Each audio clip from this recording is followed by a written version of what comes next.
主任，绿险的投诉受理通知书打印出来了。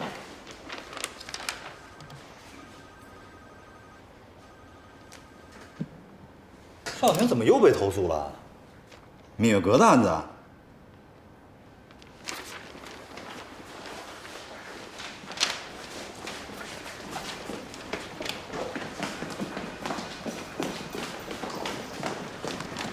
肖律师，蜜月阁的案子不是你在负责吗？为什么乔律师被投诉了？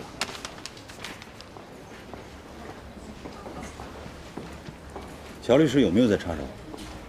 这受理通知书上为什么还提有录音证据？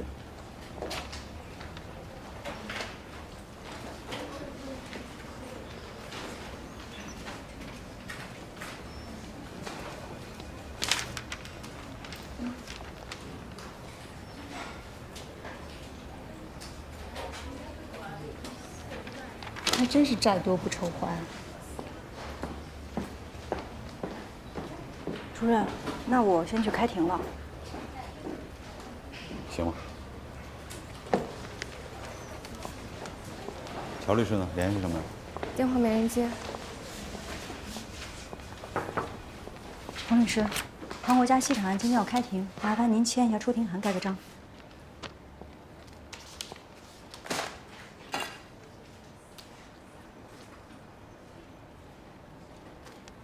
看来他还是有能力保护你，或者说，这事儿本来他也有份儿。相对公平。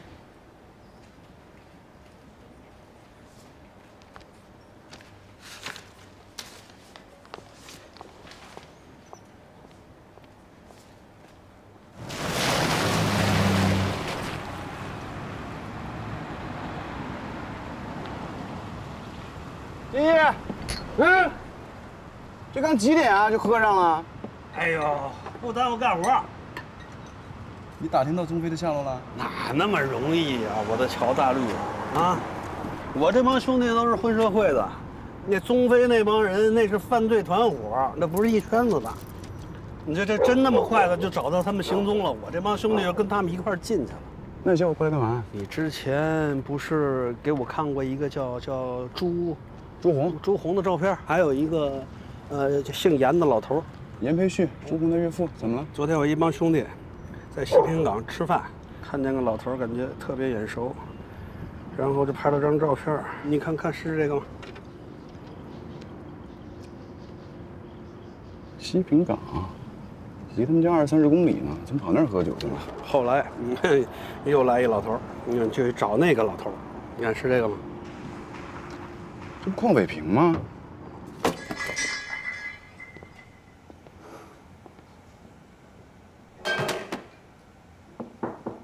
进来。我说了，进来。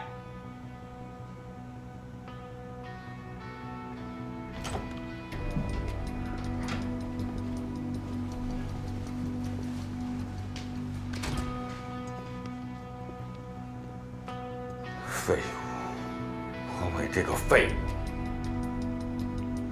主任，往好处想啊，乔少廷这回可以说是自绝后路，在这行，他算是废了。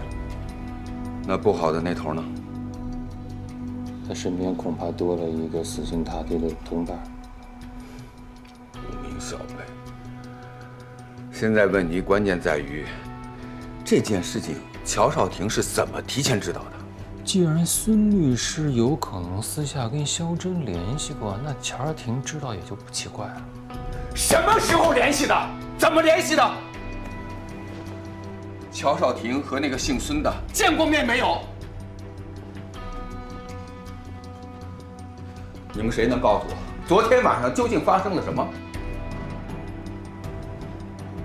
从现在开始，乔少廷和他那个搭档的一举一动，我随时都要知道。主任，您的意思是说……我不管你们做什么，也不管你们怎么做，都给我出去！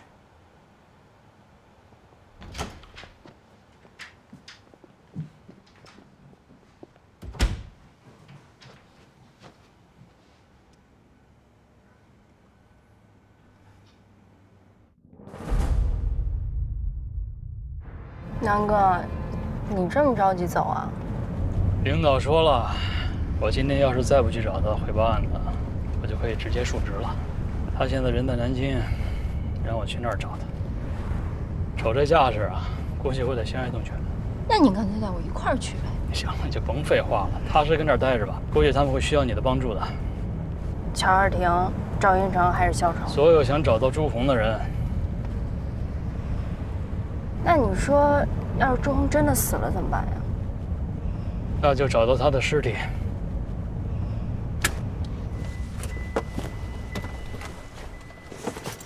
一路顺利，拜拜。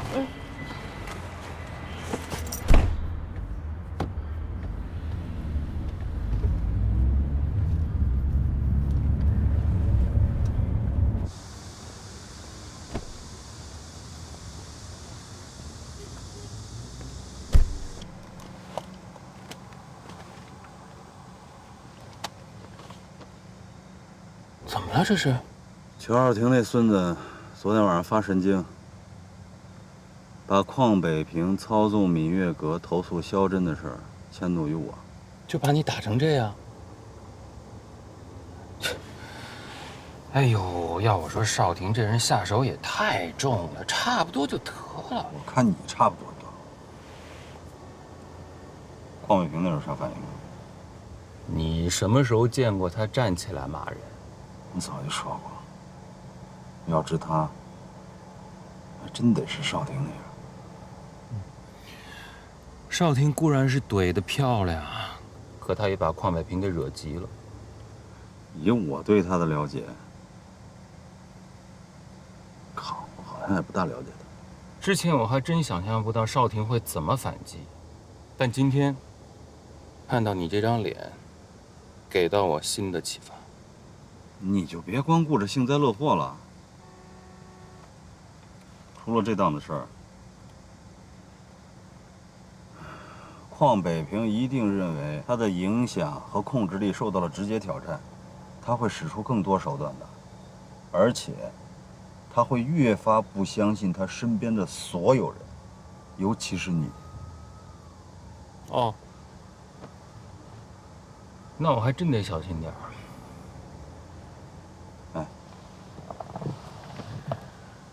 不管少廷那小子现在想干什么，你得主动帮他，要不然咱们都有危险。我怎么主动帮他？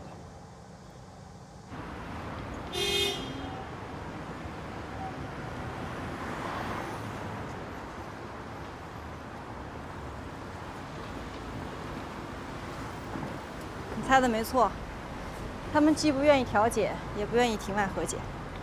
是对方不同意？所有人都不同意，他们宁愿接受诉讼带来高昂的时间成本，也不愿意各退半步。乔律师，你又被投诉了。我说呢，怎么所里一直在给我打电话？张主任的脸是怎么回事啊？他脸怎么了？伤痕累累的，他说是自己不小心摔的，我猜是不是摔倒的时候脸下边搁了个拳头？问你手呢？我也是摔的呀，就正好很巧啊，我拳头底下搁了个脸啊。真是诚恳的让人感动啊！还有更感动的呢。说正事儿啊，邹亮在出事之前呢，私下把这个寄给我。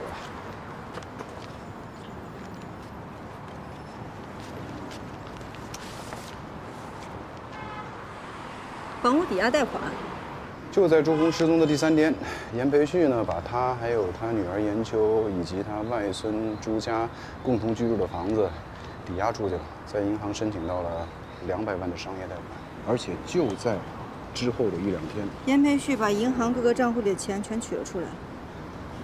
会不会是老头儿讲究，替女婿还债去了？那我们就一起来证实一下，他到底是不是真的讲究。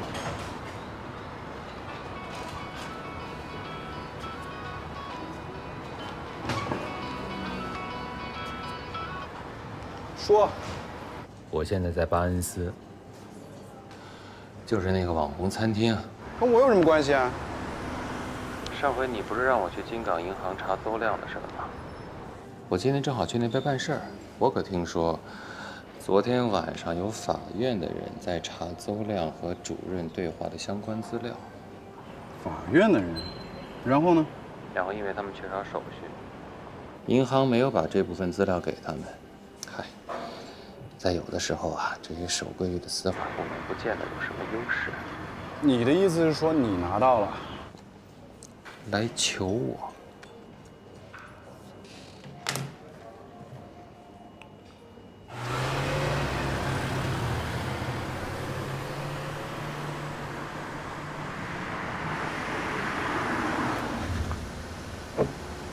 Hello， 我不会在哪个法院开庭都会遇到您吧？哎，不，我是专门来找你的。您的西厂案子怎么样了？虽说您在系统里能查到我代理的所有案子，这通知开庭的时间也能查到吗？不用什么内部系统吧，你们这案子公开审理，我看今儿的开庭公告就行了。你上车吧。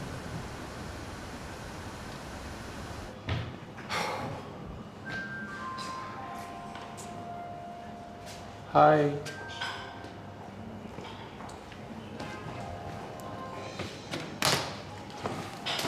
就一杯水，什么都不要。不必要吧，兄弟，我请客。我奏章正把你给奏爽了是吧？你别废话，到底有什么发现？我还没听到有人求我哦。我回了。哎哎，你这人能不能有点幽默感？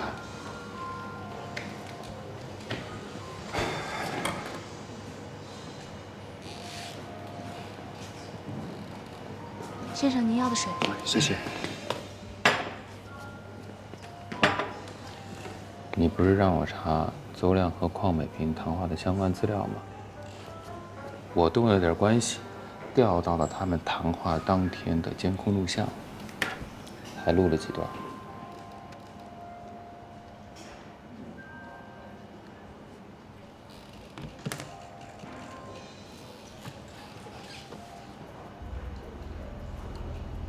他们聊了多久啊？大概半个多小时吧。你是觉得可以找唇语专家去分辨他们在说了些什么？你别着急，你再往后看，还有第3段呢。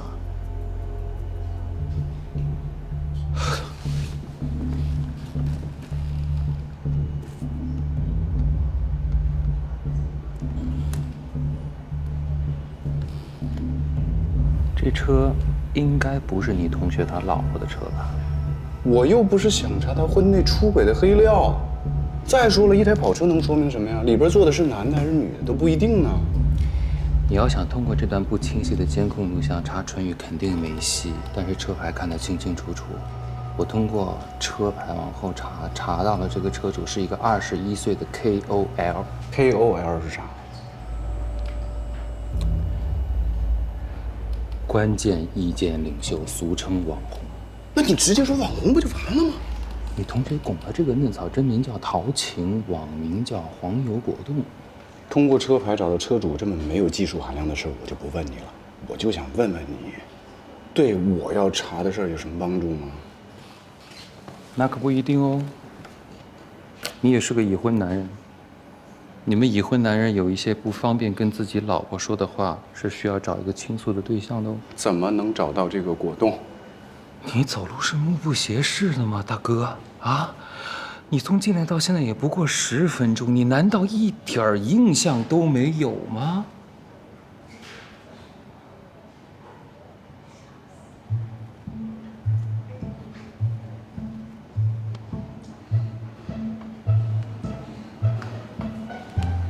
哦，车，人。好犀利呀，东哥！谢谢。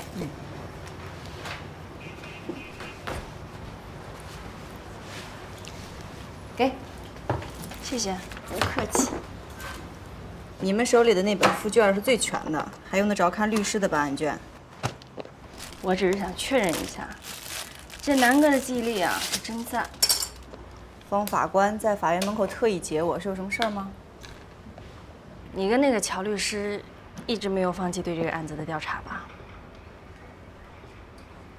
我、乔律师还有他的好基友金毅，乔律师的车也是金毅借他的。有什么进展吗？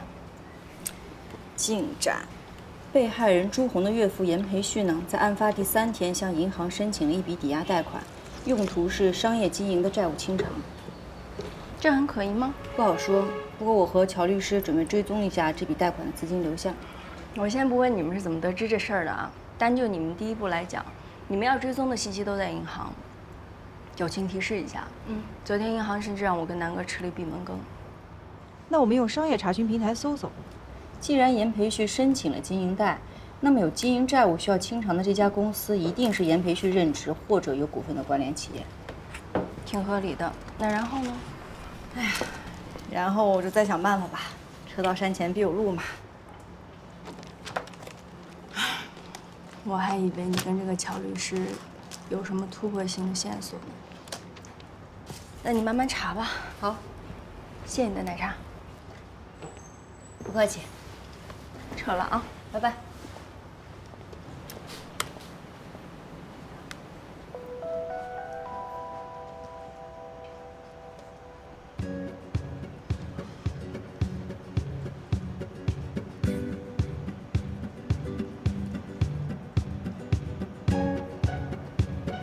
紧邻园艺。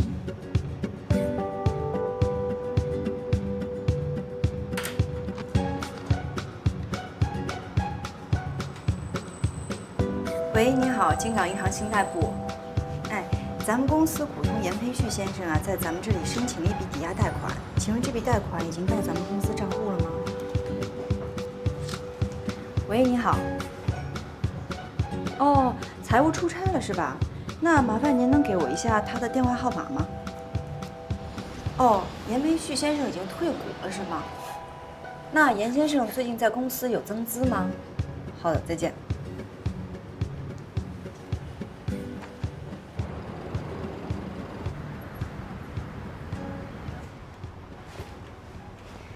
哎呀，看来我走这段时间，肖律师不像是有什么突破的样子。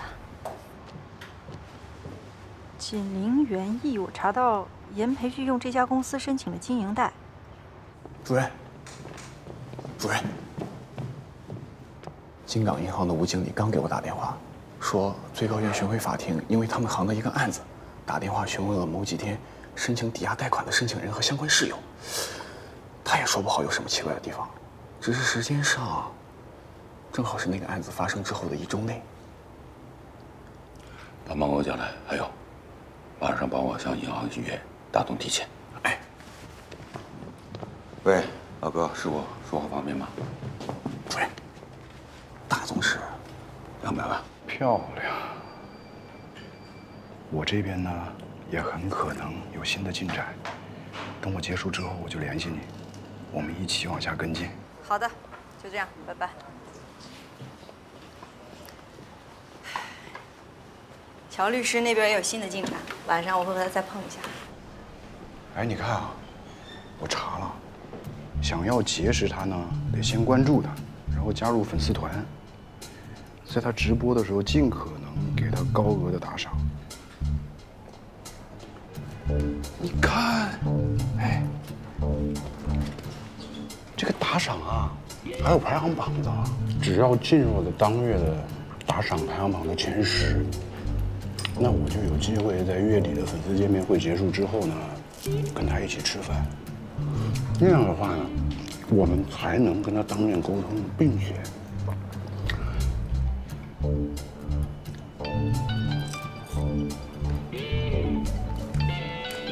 这个电话。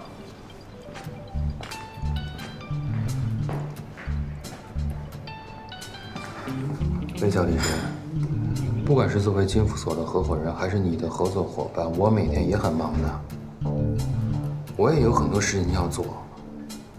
拜托你能什么？你怎么知道我跟他在一块儿？他都知道了？你可别吓我啊！他现在连张正都敢揍。什么事儿，陆法官？什么叫我要搞走私啊？我不搞那玩意儿。我是说如果，那要看走私什么东西了。豆包咸菜，什么都可以。我想用什么样的运输方式呢？海运。那我要先找到一个合适的码头。怎么个合适法？你现在哪儿啊？南京。薛东，他和乔少廷在接洽另一条线索，他会再给我配一个实习律师。这不是他第一次帮乔少廷了吧？而且他还是矿北兵事务所的合伙人，有点意思。哎呀，不好意思，不好意思，刚刚是聊到哪儿了？哦，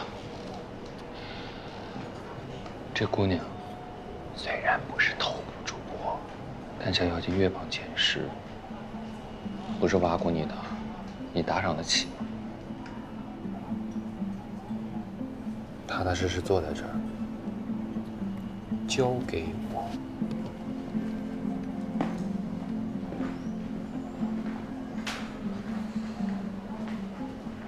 哎，美女，能坐吗？哎，这是用直播啊？对。你在播什么呢？就是聊聊天。虽然那天在现场听乔少廷提过一句，但我猜他应该不是来给沈荣做辩护人的。你俩醉翁之意不在酒吧？再酒再吃无所谓，也说不定顺便把沈荣的案子给接了。如果说你俩跑来会见是酒，他给沈荣做辩护是10，那么他的真正目的应该是11，也可以说是你俩的目的。你们是来跟王博、雷小坤案子的？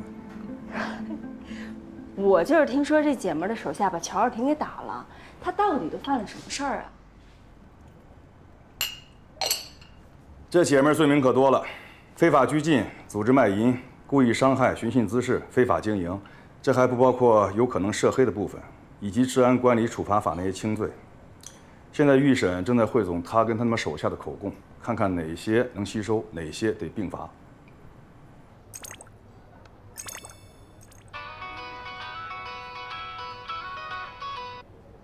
哎呦，卢法官，你怎么才回我电话呀？我还一直惦记着你那个走私副业的事呢。你可真够闲的。你知道你那条短信给我惹多大麻烦吗？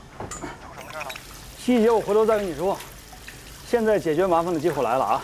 你先决定要不要帮我。你这可算是胁迫了啊！说，需要我做什么？我可事先声明啊，这事儿存在一定风险，你先掂量掂量。两在一块儿。说实话啊，跟我现在的处境相比啊，你让我干什么都行。鼓起来。太好了！首先，你得马上出发，1个小时之内赶到京港机场。剩下的我路上跟你说。没问题，我马上出发。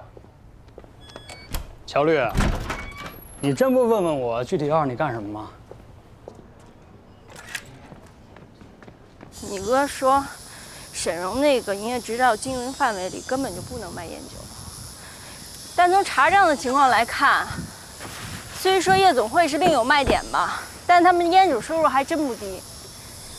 每个月都有各种土豪在他们那儿一晚上消费几十万。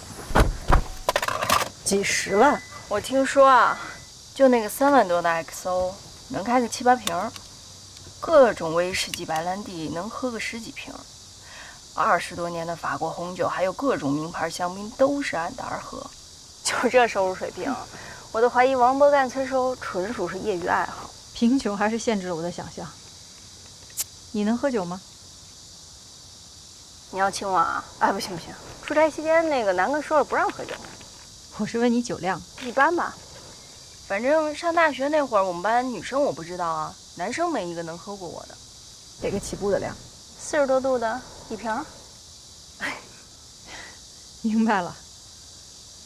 你说这什么土豪能一晚上找10个8个你这样酒量的陪他喝酒啊？是。虽说这个沈荣嘴很严吧，但还是露出了马脚。去他那客人都太能喝了。不过话说回来，你在会见的时候，我一直在看监控，他在撒谎。你怎么知道？说我一刑警的，跑学院法庭干嘛来了？你果然是我见过胃口最好的专访专家。那你不赶紧抓紧跟我吃好吃的去啊？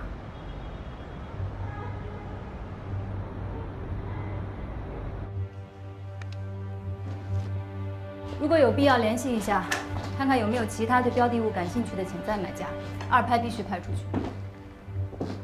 我们不能让这个案子最后转入变卖程序。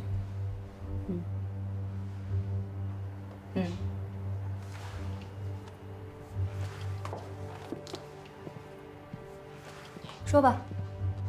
今天您给我办完手续之后，我就去开了继承案子的庭。之后见到乔律师，没说2句话，他有事就先走了。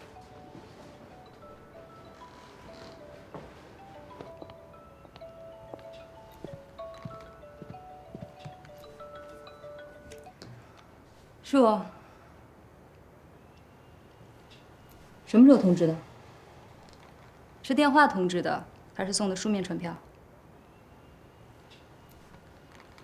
不行，那2天我要出差，跟合议庭要答辩期，那就提管辖异议，等我回来再说。这种事情你以后应该知道怎么处理。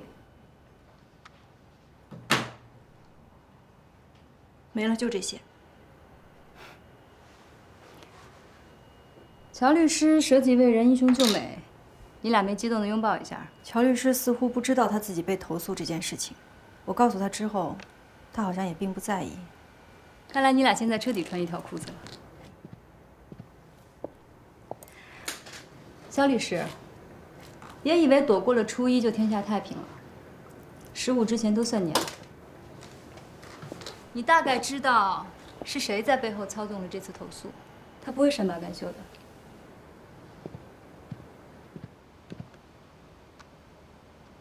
洪律师，你有没有发现你现在很酸啊？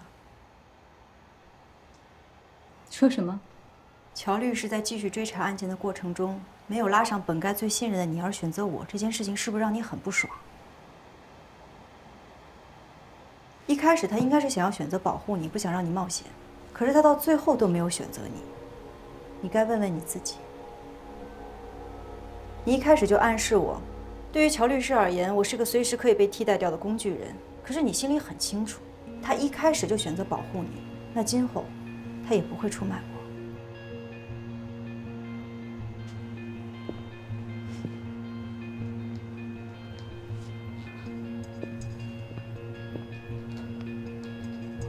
你到底想说什么？如果我和乔律师最终彻底被邝美萍打压下去，德政所也不会有什么好结果。我们面临的是共同的敌人。乔少廷是好律师，您也是，所以可不可以不要再内耗了？咱们这个行业总得防备可能出现的恶意。即使是这样，也并不妨碍某些人去释放善意。我们是再见。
喂，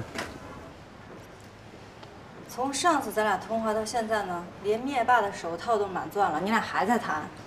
要照你这么说，在刚刚度过的有趣的2个小时里，我差点就以为他要打响指了。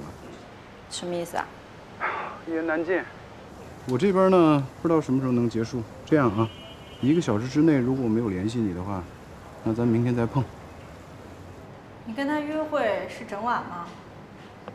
约会是不假，但是呢，是薛东跟一个女孩在约会。那你在旁边干嘛？看着。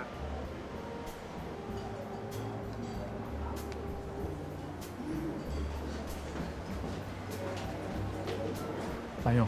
谢谢。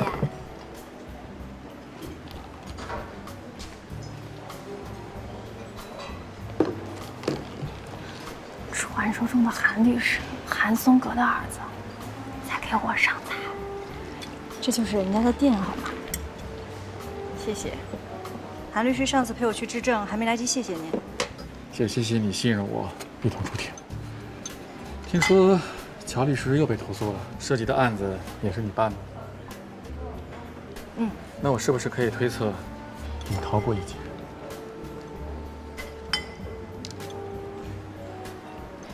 真要再劫，就难逃。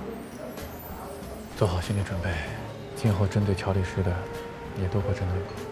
可是邝美萍如果越针对我们，越说明我们走对了方向，而且离目标可能越来越近了。恐怕你们以后要担心的，不只是邝美萍。为什么？因为邝美萍只是最招摇的那个，行业容不下的是乔少廷。再来一杯，不要冰。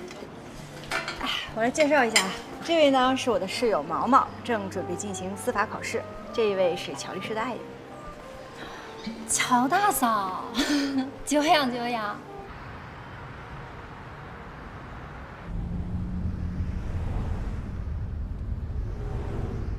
新华路口是不是向北？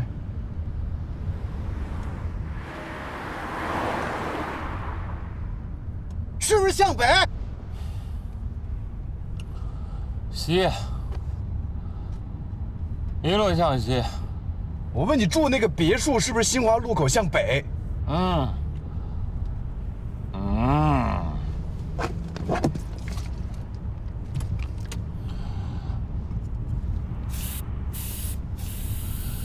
这要不是因为你，我就跟那姑娘上他们家看片去了。我够仗义的。就你跟那小网红在缠绵的时候，我从京港机场坐过山车一路到嘉华中心，我差点把命给搭上了。我现在心情不好啊！你如果没给我问出这么有用的消息，你信不信我待会儿把你的别墅给点了？哎，开慢点，我要吐。你给我前头找个塑料袋。没事，你吐脚底下吧，想吐哪儿吐哪儿，反正不是我车。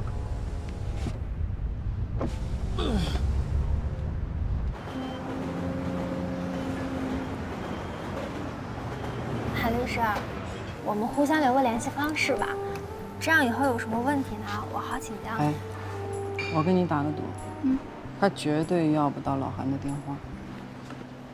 我这个人经常不怎么用手机，你要找我的话，不如直接打这里电话更方便。韩律师为人挺和善的。老韩跟老乔是一样的人，他们都特别知道怎么有教养的和人保持距离。你说这个行业里容不下乔律师，总不会是因为他社恐吧？很多行业呢，就像个江湖，讲资历、讲出身、讲门派。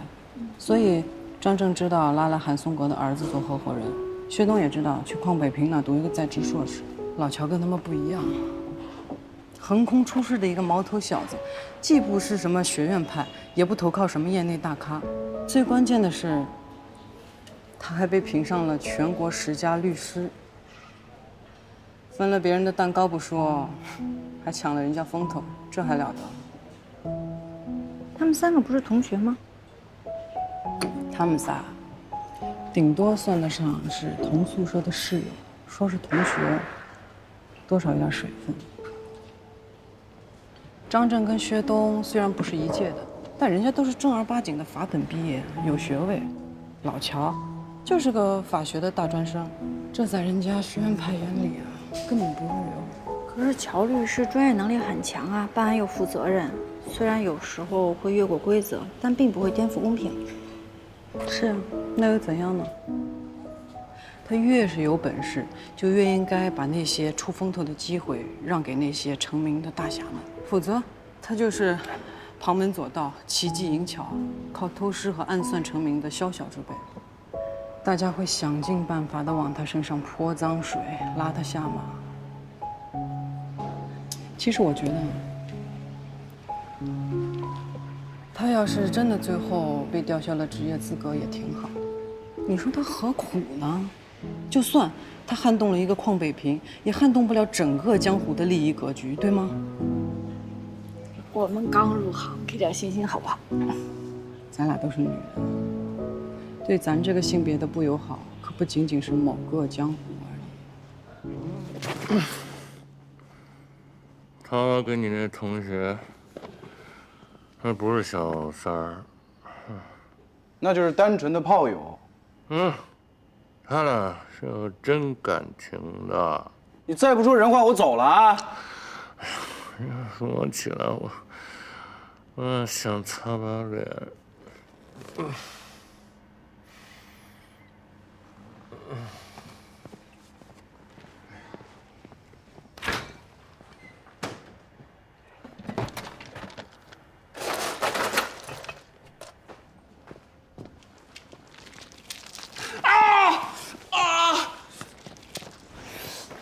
来擦擦。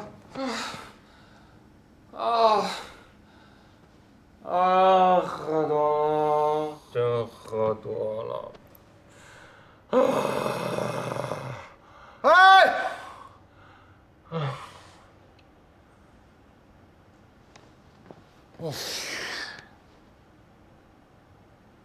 行，你先歇着吧，等你明天酒醒了以后我再问你。陶群说，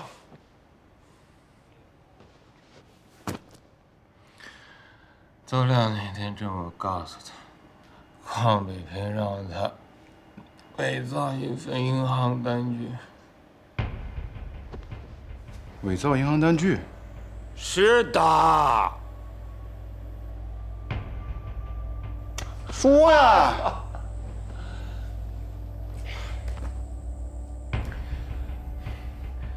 你让邹亮去查朱红及其亲属的银行资金的往来记录是邝北平让他伪造的。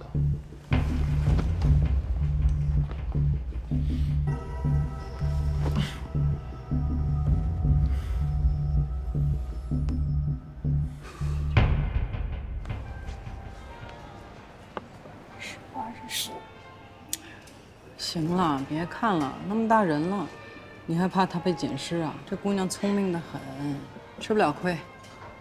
那个才是真正的孩子呢。你和乔绿还离婚吗？该离离呗，咋了？会不会担心对孩子有什么不好的影响？如果阿祖长大以后觉得我是拿生育权去向一个男性效忠，我觉得这才是对他最坏的影响。很前卫的想法，只是个选择。我既不犯罪，也不伤害其他人，我只是尊重别人的选择，所以我也不喜欢别人来对我指手画脚。当然了，如果想对我指手画脚也没问题，反正我不在乎。老乔呢，他特别知道一个男人的自信应该从何而来，而我也很明白。一个女人的独立应该从何而来？有录音。他说，邹亮不知道是为了保险起见，还是想日后讹邝北平，反正他是把他们俩的谈话偷偷录了音。那天中午，他把那支录音笔交给了陶晴保管。等等，你是说邝北平要挟邹亮，让他伪造银行单据？邹亮把他们俩之间的谈话录音了，而这个录音笔现在就在陶晴手上。你回来干嘛呀？走走走，看片去。哎呀，我送你。这不是看片就能解决的问题，好吗？什么意思啊？这姐们儿特别的轴。她说邹亮答应过她要离婚，所以两个人弄了一个什么幸福生活基金。哎呀，简单来说就是两个人在一起的时候，每年买5根100克的金条，啊，这些金条都存在邹亮那儿，可能是为了日后什么度蜜月旅行吧，反正3年一共15根。哎，他让我把这15根金条给他找回来，他就把录音笔给我。不，这上哪儿找去呀？这不是我的问题了好吗？邹亮是您的同学。这样。15根金条1500克，市值多少40-50万，我把钱给他行不行？你，我拿40-50万买15根金条给他总可以了吧？哎呀，要么我干嘛说这姐们儿特别轴嘛？她有这15根金条的证书，每张证书上都有编号，她就要这15根金条。按她的话说，见证了生命中的一段美好回忆。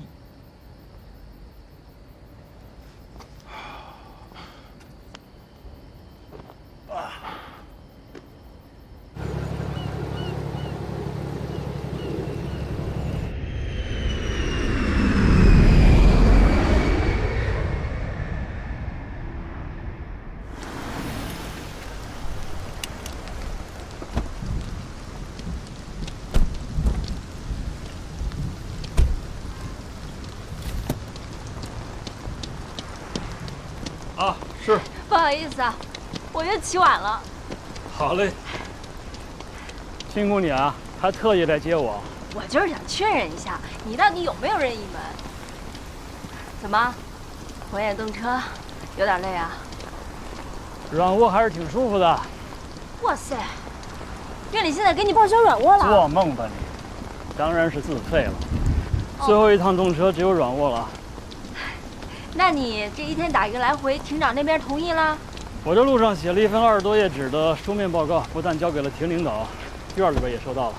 哦，那这么说，他们都愿意挺你呗？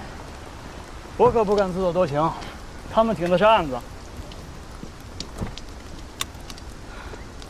哦，对了，你要那干净衣服，我给你放后备箱了。啊，好。你在南京折腾半天，到底怎么回事啊？张涛和肖志那边案子出了点岔子了，后庭让我过去帮帮忙。出岔子了？严重吗？小事一桩。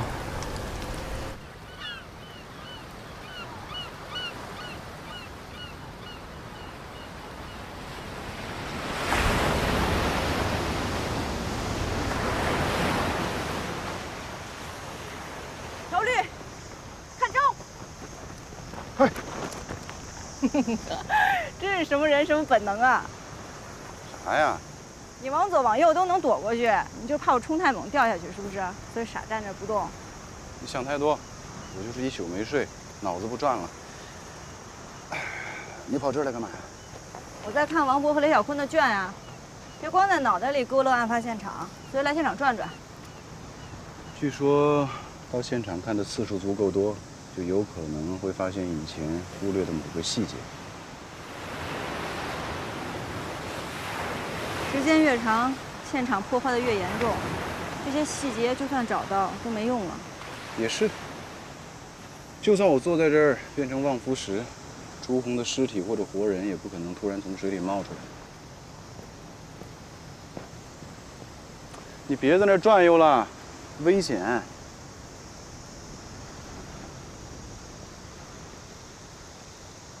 昨天那个姓方的法官主动来帮忙，所以我现在大概摸清楚那笔贷款的流向了。我比你深入一点点。我好像摸到邝北平了。那太好了，那一定得抡圆了打回去啊！你说倒地的时候，脸跟地面之间也硌着个拳头的那种？我倒是希望是狼牙棒，大的那种。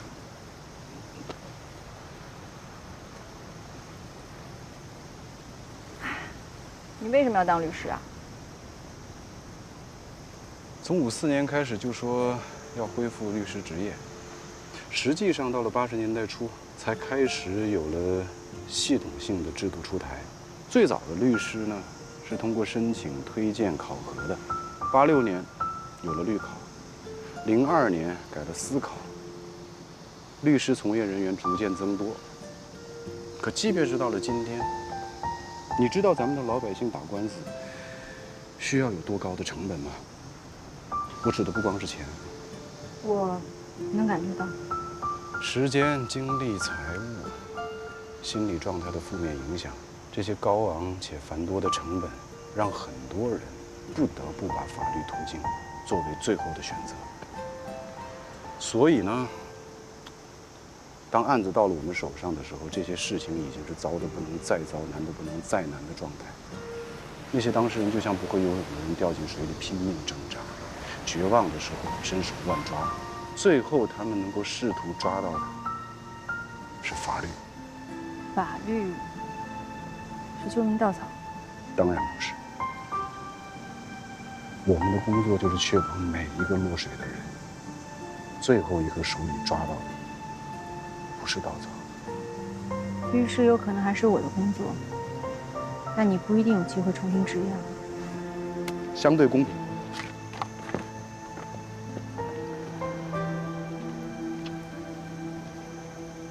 曾经有律师托人带话向我致谢，说什么？他说没人知道你做过什么，但是我知道，我会记得。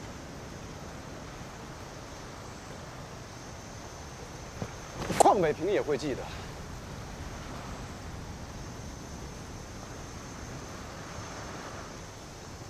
哎，对了，你为什么想当律师？我啊，生计。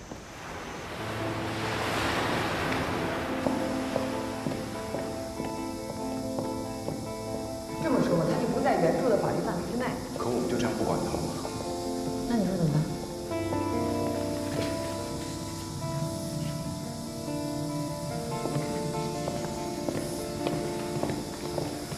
我那个侦察系的师弟，脑门缝了4针。才缝了4针，我看那口子好像挺大的。你拿什么东西打的？挎包抡的，应该是上面那个装饰用所砸的吧。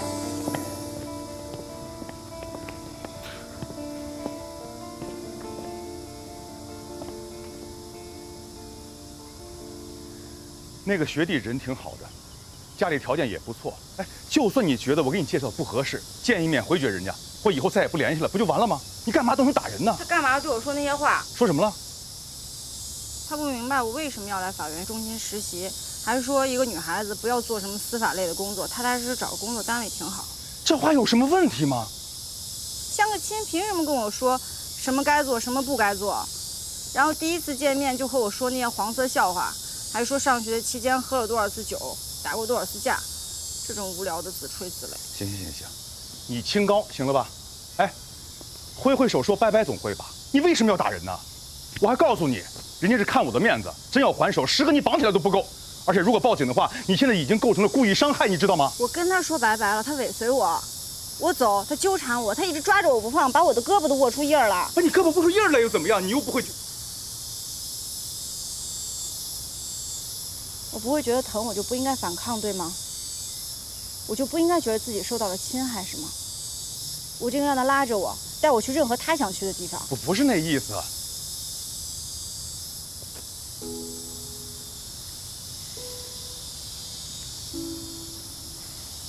我想让你明白，我也是为你好。爸妈跟我说你性子倔，都这么大了还没找对象，担心你。他们年龄也大了，唯一的希望就希望你能平平安安的过一辈子，找一个好人家。你刚才说那情况，我真不知道，他这么对你啊？这小子这太不懂事了，这也。那个哥刚才也是有点着急了，欠考虑，别生气呗。哥，你说爸妈什么时候才能明白，幸福平安的过一辈子和要不要找个好人家并没有什么直接联系？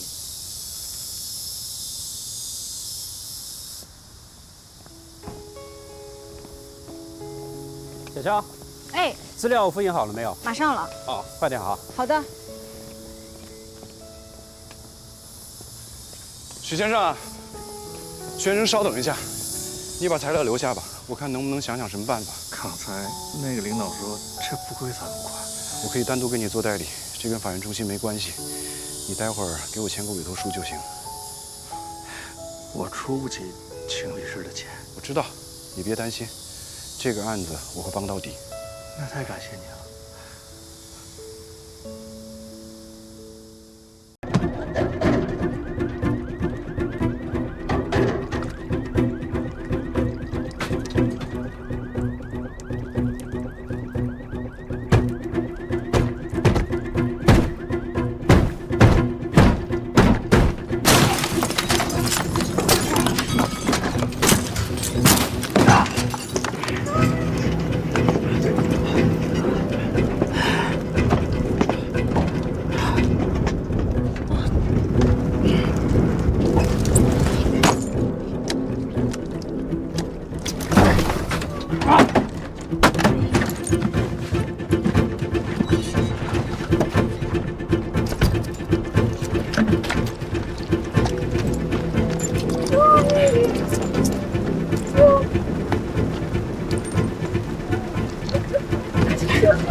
阿玲，不好意思，不好意思，信号不太好，我马上就到啊。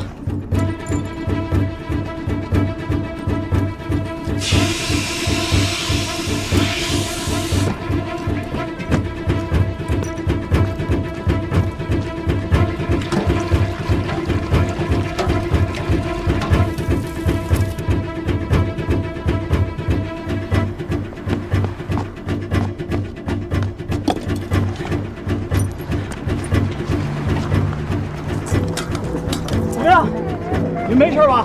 啊？我们没事，没事，小宝贝没事啊。哎，这边是南京环城公路，从南向北方向有6辆车的事故，你们赶紧派救护车过来。对，有人员受伤，还有救火车。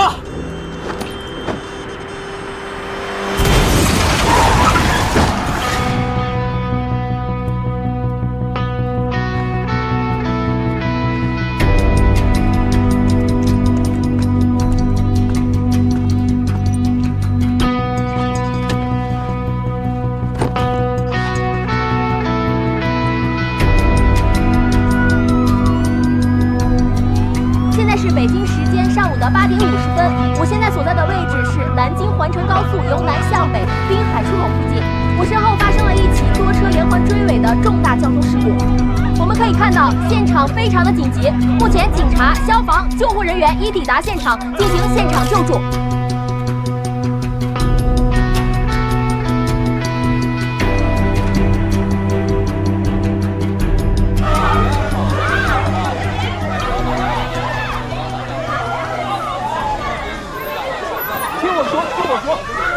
我知道，我理解。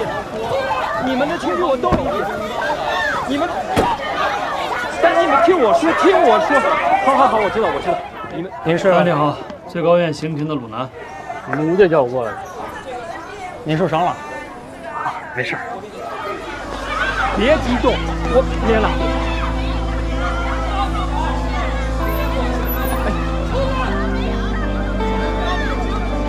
好，我知道，哎，吴队你好，我抱歉让你久等了啊。直接就上庭长。好。我是不是在哪见过你？不会吧？我第一次到南京。带卢法官去会议室。行，这边去。哎，卢法官。好。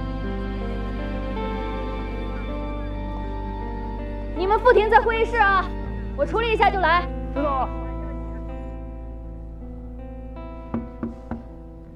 副庭，不好意思啊，我这是江州行政支队的乔政委。哦，您好，最高院刑庭鲁南。你好，吴队这回有事，他一会儿过来。哦，我刚才碰见吴队了，门口有几个被害人家属在围堵律师，他去处理一下。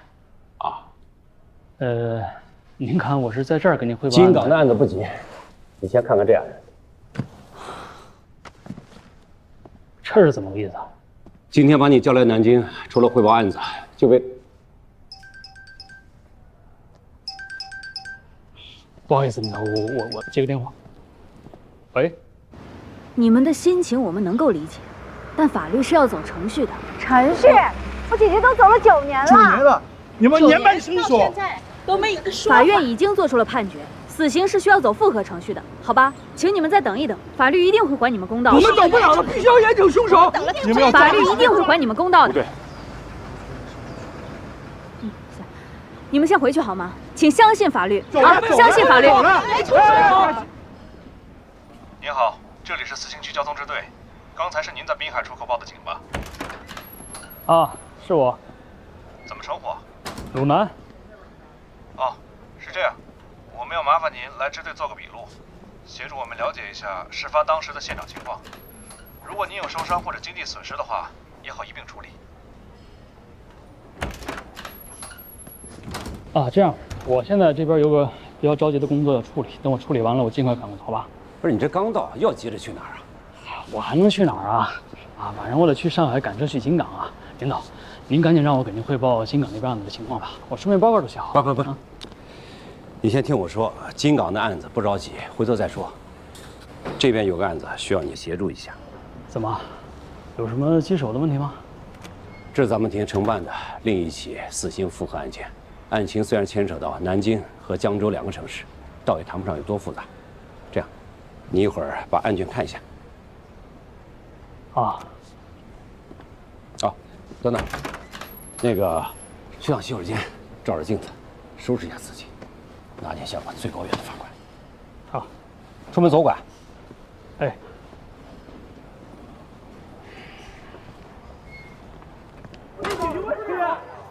不对，你又来干什么？还嫌不够乱啊？田阳的案子，田阳的案子已经到了死刑复核的阶段，我们的工作已经告一段落。你要是有任何的疑问，走程序上报。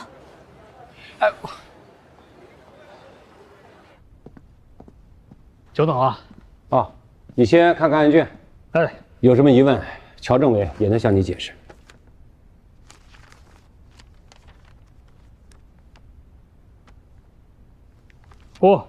9年前的案子啊？对，9年前，在我市汉江区接到一起失踪报案，失踪人刘凤军于5月9日下午离开家后失联。根据家属提供的信息，刘凤军失踪当天携带了人民币10万元，打算去吴越广场换汇的集散地，私下换一些美元。根据这一线索，辖区民警多方摸排，通过走访得知，在下午的5点多，吴越广场绿豆汤摊子曾见到刘凤军随一男一女自广场离开。刘凤军遇害以后还被分尸了。第一部分尸块是在她丈夫报案后1周，也就是5月16日，在汉江西区跨海大桥下的浅滩区发现的。此后近1个月的时间里，我们又先后在汉江区和雁江区都发现了尸块。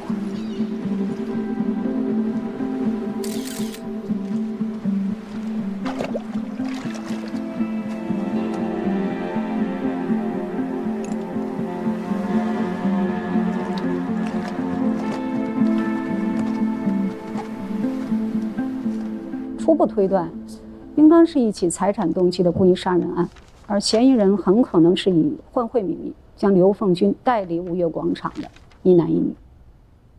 杀人和分尸用的同一把刀，而且这把刀还出现在另外一起刑事案件。说起来，这把凶器的发现时间甚至要早于确认刘凤军遇害的时间。5月11日。在汉江金汇夜总会附近，有2伙年轻人因为在夜总会发生摩擦，爆发了冲突，双方一路追打。其中一名男青年在路边的垃圾桶里捡到了这把猎刀，并用这把猎刀捅伤了对方一人。走了，抓人了！警察及时赶到，把两边的人都抓了。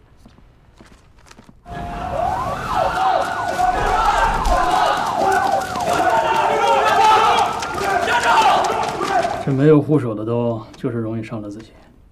这刀上一共提取了5个人的 DNA。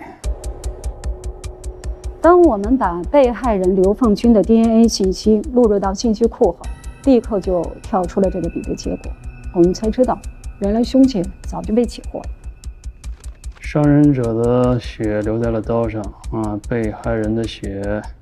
刘凤军的 DNA、田阳的 DNA， 还有一个不明身份者的 DNA。很幸运，在这把凶器残留的白细胞中，我们都提取到了 DNA， 其中有2组是与被害人刘凤军以及被告人田阳相吻合的。看来你对这案子挺了解啊，我也甭翻了，干脆你给我讲讲算了。之后的情况我更了解。还是我来说吧。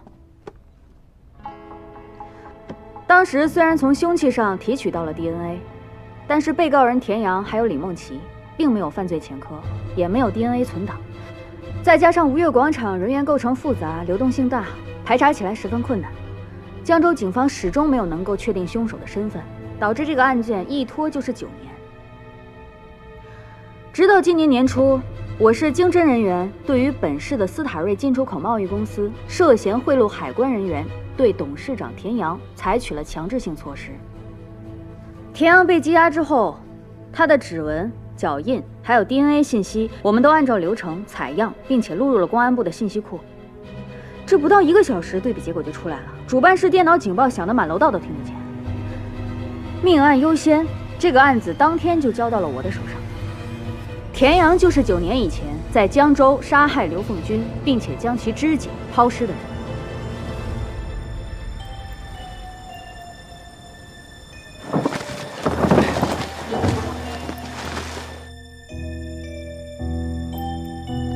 之一，我看他还有个同案李梦琪。但是判决没他，还是人没抓着吗？就是因为李梦琪，你们老大才会来南京。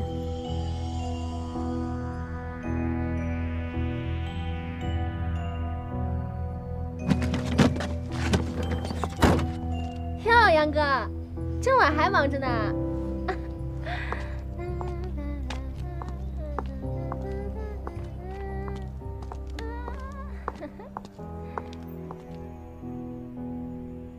这个吴队是您的？我发小，一起在审计局大院长大。她第一任老公是我大学同学，现在的老公是我法官进修学院的同期。哦，不，您这可是公事私事一起抓。甭瞎打听这些啊！总之，这案子在张涛手里复核了好几个月了，该提讯也提讯了，各阶段的证据全核实过，走访也基本完成了。我跟吴队沟通过这个案情，都认为对于这个案子，要慎重、慎重再慎重，不要紧赶着让这个田阳去死。刚才吴队他们不是也不说了吗？这个李梦琪8年前结婚，1年之后就失踪了，现在是活不见人，死不见尸。这跟我在金港复核的那个案子倒是有点像。咱们有句词儿叫做另案处理。怎么个另案处理？我是说，甭管这个李梦琪归不归案，他都不会影响对田阳的刑罚执行。还真不好说。从预审开始，到张涛复核过程中提讯，这个田阳什么都认，只有一点，他坚称将被害人刘凤军带回他们租住的地方后，是李梦琪临时起意持刀杀人，他只是协助李梦琪分尸和抛尸。就这一点上啊，如果有李梦琪的口供来印证，自然是更完全。完全不完全的，也不会改变田阳的故意杀人罪。师傅，我马上过来，这李稍等啊。梦琪怎么就突然失踪了呢？你能不能仔细的看看案卷？首先，吴越广场的目击证人证实，刘凤军是跟着一男一女离开的。其次，审讯田阳的时候，他准确地说出了李梦琪的各种身份信息。江州刑侦支队先后进行过3次照片指认，每次他都能够准确无误地从几十张照片中指认出李梦琪。第三，李梦琪结婚前曾混迹多处娱乐场所。江州警方找到了2名那一时期跟他相识的歌厅小姐，虽然时隔太久，他们无法明确地指认田阳，但却透露出李梦琪当时租住的地方，恰好就是田阳杀人分尸的那个筒子楼。那筒子楼现在还在吗？你说呢？9年了，对，早就推平盖写字楼了。都9年了，您觉得我现在还能做点什么？这案子不是张涛负责吗？哎，他人呢？哦，他跟乔治啊。哎，领导，您带他跟乔治现在也在江州，也在调查核实李梦琪的相关情况。哎，领导，您先别着急走，您得给我指条道啊！我就这几个小时，您让我到哪儿去给您找李梦琪去？鼻子底下是什么？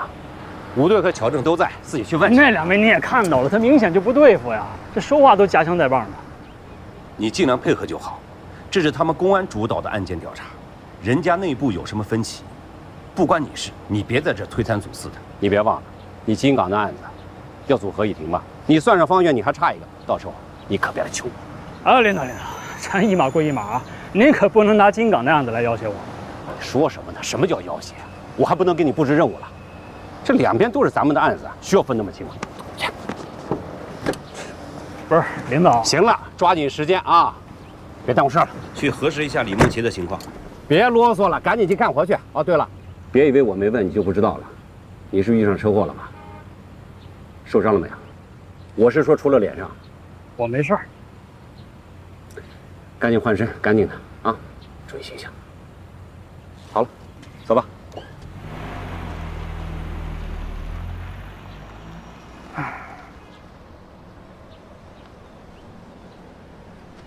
法官，法官，哎，法官您好。啊，你是刚才那个？是的，是的。我是田阳的律师，我姓冉，叫冉森。哦，你好，你有什么事儿吗？我知道您是最高院的，是不是跟我当事人的死刑复核有关？我不是想替田阳喊冤啊，但刘凤军真的不是他亲手杀的。对不起，这个案子不归我负责。那个，你是律师，你应该懂规矩。这案件是张法官承办的，没错，但我向您反映情况也不违反规定啊。而且我认为，在这起案件的调查上，本市公安人为架设了很多障碍。那你应该去找督察或者纪委，懂吗？李梦琪只要一天没有归案，就不能确认是田阳实施的谋杀。如果是执行死刑之后才将李梦琪抓到，就只能听他的一面之词了，这样对田阳很不公平。这话你刚才怎么不跟死者家属说去啊？吴汉副队长知道李梦琪的下落。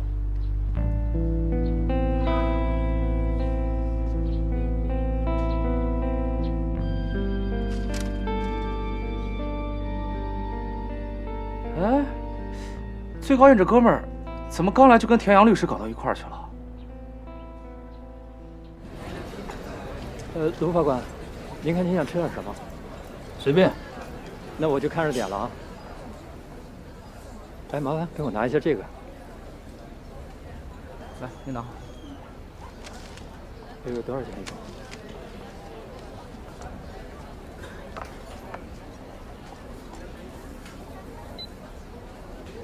好了，给你了啊。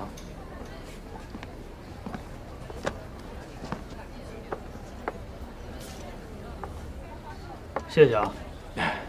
也不知道您爱吃什么，我就胡乱点了点。都行。是。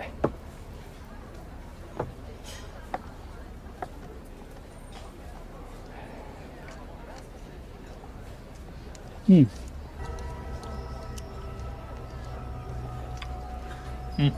谢谢。你刚才说吴队知道李梦琪的下落，什么意思啊？据我调查了解，田阳和李梦琪其实一直没有分开。虽然后来在江州，李梦琪傍上了大款，但最终还是追随田阳来了南京。是吗？那我八卦一下，既然这个李梦琪都已经追随到南京了，那为什么田阳又娶了别人呢？因为李梦琪在南京见不得光。什么意思啊？田阳来到南京之后，成立了斯塔瑞进出口贸易公司，但短短几年，斯塔瑞就成了南京排名前10的纳税大户。说这些全靠进出口生鲜，您信吗？你把话别说一半啊！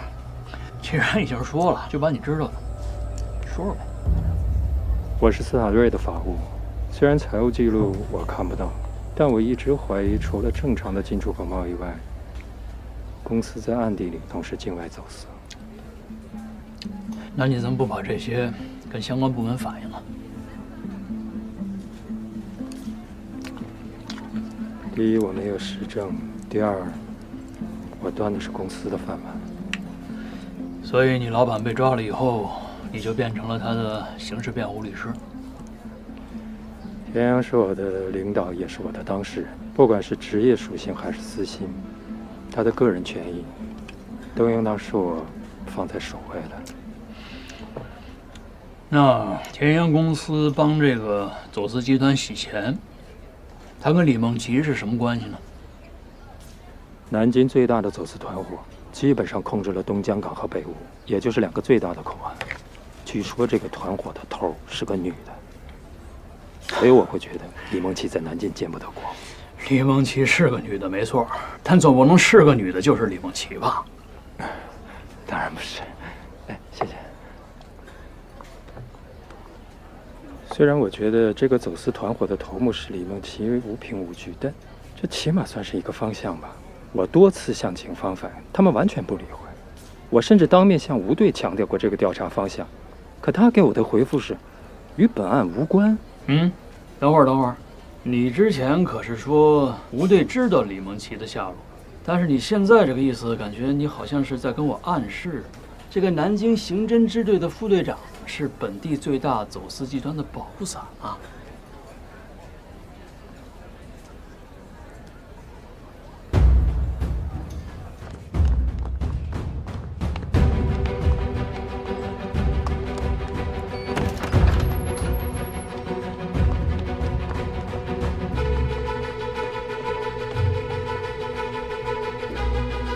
咱们的人正在赶往医院确认身份。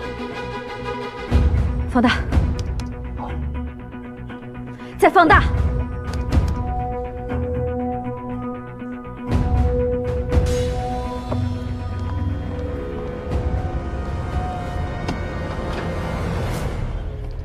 吴队到底是什么人，我不好断言。但田阳宁可接受死刑的判决结果，也从未提起这个走私团伙一个字儿。走私也好，洗钱也罢，总不可能比故意杀人更严重吧？田阳宁死也要保护的女人，您觉得最有可能是谁？所以你认为吴队对这件事情选择性失明，是担心？假设，我是说假设啊，这个走私团伙的头就是李梦琪。只是走私的话，不涉枪涉毒总不会是死罪吧？可如果有别的死刑罪名产生，那我想他不会顾及再把谁供出来。田阳的案子已经到了死刑复核的阶段，我们的工作已经告一段落。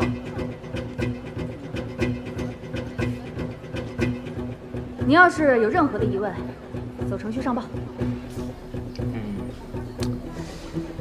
你的这套逻辑啊，不能说是口语不通，不好意思啊，我话说的有点过，但确实是有点牵强。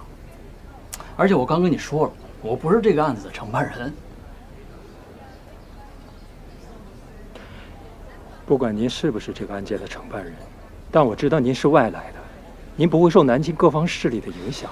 不管这个田阳他该不该死，但是我觉得啊，由你给他做律师，这都是他的幸运。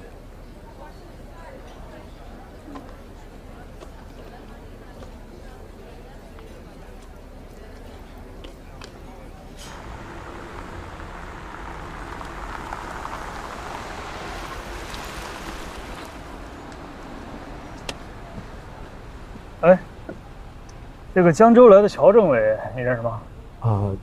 凶杀案发生在江州，乔正是江州方面这个案件的负责人，他对这个案子格外上心，常跑来南京。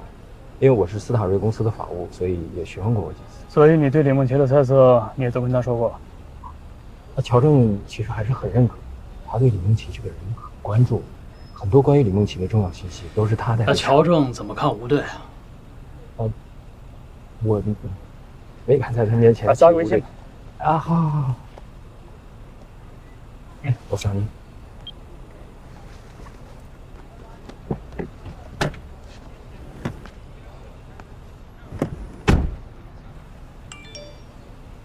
卢凡。